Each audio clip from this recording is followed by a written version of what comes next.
है।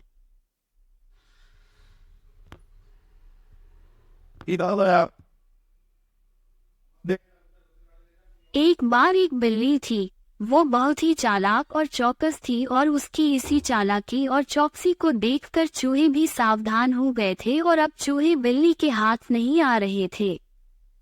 एक समय ऐसा आया कि बिल्ली भूख के मारे तड़पने लगी। एक भी चूहा उसके हाथ नहीं आता था, क्योंकि वो उसकी आहट सुनते ही तेजी से अपने बिल में छुप जाते थे। भूख से बचने के लिए बिल्ली योजना बनाने लगी। तभी उसके दिमाग में कुछ आया और वो एक टेबल पर उल्टी लेट गई। उसने सभी चूहों को ये सोचने पर मजबूर कर दिया कि वो मर चुकी है। सारे चूहे बिल्ली को ऐसे लेटा हुआ अपने बिल से ही देख रहे थे। उन्हें पता था कि बिल्ली बहुत चालाक है, इसलिए उनमें से कोई भी चूहा अपने बिल से बाहर नहीं आया। लेकिन बिल्ली भी हार मानने वालों में से नहीं थी। वो बहुत देर तक उसी टेबल पर उल्टी लेटी रही। धीरे धीरे चूहों को लगने लगा कि बिल्ली मर चुकी है। वो जश्न मनाते हुए अपने बिल से निकलने लगे।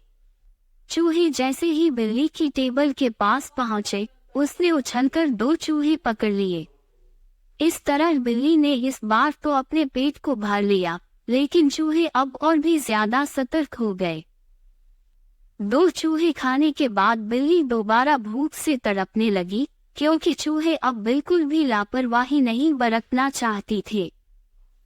इस बार पेट भरने के लिए एक बार फिर बिल्ली को योजना बनानी थी, लेकिन इस बार छोटी योजना काम नहीं आने वाली थी।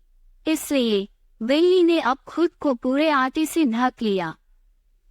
चूहों ने सोचा कि वह आटा है और उसे खाने के लिए आ गए, लेकिन एक बूढ़े चूहे ने उन्हें रोक दिया। उसने ध्यान से आटा देखा तो उसे उसमें बिल्ली का आकार दिखने लगा। तभी बूढ़े चूहे ने हल्ला मचाना शुरू किया। उसने कहा, सब अपने बिल में चले जाओ। यहाँ आटे में बिल्ली